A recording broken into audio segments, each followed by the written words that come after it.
अस्सलाम वालेकुम। वालेकुम अस्सलाम। ये शियों के घर का खाना खाना तो जायज़ है नाजायज़ है? भाई हमारा मैं अहले सुन्नत जमात से देखिए मैं एक मादत के जी साथ जी जी जी 21वें रोजे को ये लोग इफ्तारी का करते हैं रमज़ान में, तो इनके साथ खाना खाना या इनके घर का खाना जायज़ है या नाजायज़ है? देखें, शियों के साथ खाना खाना जायज़ है।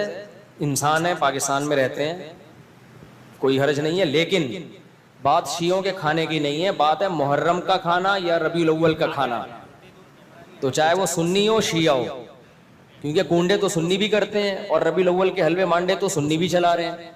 तो बात शिया सुन्नी की नहीं है, बात यह है कि जो भी बिदअत का खाना करेगा, चाहे वो मुहर्रम का हो, चाहे वो रबीउल अव्वल का हो, चाहे वो तीजे का हो, चाहे वो 40वें का हो, चाहे वो देवबंदी का हो, चाहे अहले हदीस का हो, वो बिदअत का खाना जायज नहीं है।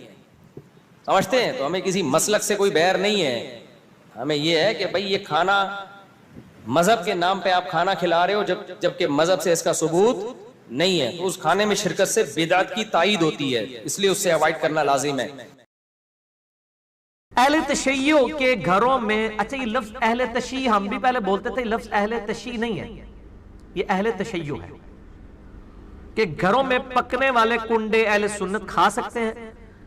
भाई अहले सुन्नत के घरों में पकने वाले कुंडे हों या अहले तशय्यो के, अहले सुन्नत की मिलाद की न्याज हो या अहले तशय्यो के रजब के कुंडे हो, अहले सुन्नत की 11वीं की न्याज हो या अहले तशय्यो की मुहर्रम की न्याज हो, इन सब के बारे में हमारा एक ही मौकिफ है कि जो न्याज लेके आए उससे पूछें किसके नाम की है।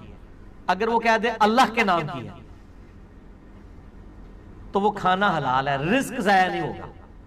अलबत्ता ये अमल करना, 11वीं दिलवाना, तीजे 40वें करना, इस अमल को तो आप बिदअत कह सकते हैं, लेकिन जब वो अल्लाह के नाम का होगा ना तो वो खाना हराम नहीं होगा। और अगर इस तरह की तफरीकात के बगैर कोई शख्स सदका और खैरात के लिए मुर्दे की तरफ से, मैयत की तरफ से लोगों को खाना खिला देता है, उस पर तो वैसे भी कोई इतराज नहीं है। मैयत की तरफ से मसला 74 मेरा लाखों लोग देख चुके हैं।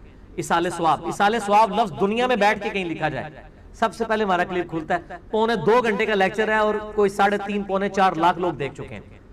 अल्हम्दुलिल्लाह, मैंने सारी डिटेल्स उसमें बताई है, वो आप देखें।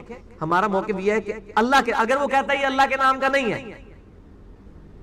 ये नबी इस्लाम के नाम का है, हुसैन इस्लाम के नाम का है, फलां के नाम का है, तो उससे फिर पूछें काउंटर क्वेश्चन कि इसका मतलब क्या है।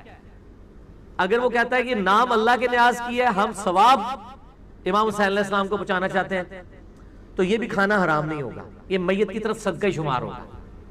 अगर वो कहता है कि हम ये हुसैन के नाम की न्याज दे रहे हैं और हम ये चाहते हैं कि हुसैन इस्लाम खुश हो जाए और हमारे मुश्किल कुशा हैं, फिर तो 1 करोड़ दफा भी अल्लाह का नाम लें तो ये रिस्क जो है ना, वो इमाम हुसैन ही सबसे पहले उठा के परे फेंकेंगे। इस तरह का रिस्क काबिल कबूल नहीं होगा।